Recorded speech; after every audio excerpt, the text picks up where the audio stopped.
Kaluluto ko lang. Sino ba yung mga naghatid sa'yo? Kaibigan mo ba yun? Oo. Eh, ba't hindi mo naman inimbita? Sana pinapasok mo't madami naman ako niluto. Alika na, kain tayo.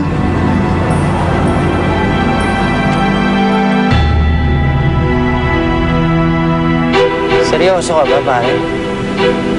Tinamaan ka ba sa kanya? Tama ka, Roldan. Tumatanda na tayo. Dapat sa atin yung pangmatagalan na.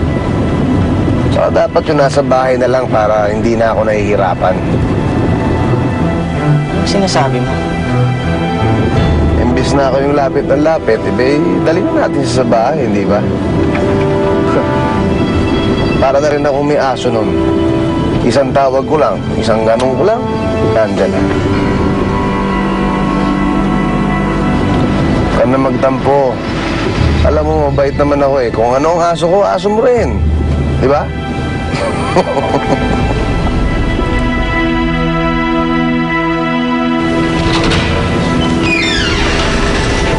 Gwyneth! Gwyneth! Gwyneth! Halika dito sa siya. Mami, nag-harvest pa ako ng mga plants. Ay, hayaan mo nang malantay yan. Gusto, importante to. Fine.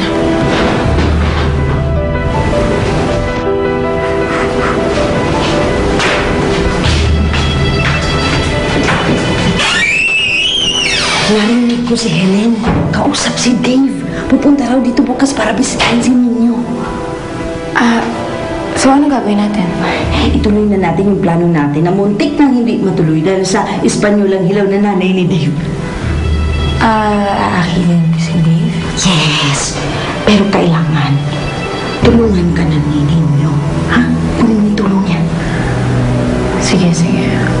Para alam ko rin gagawin ko. Good. O sige, matulog ka na ha.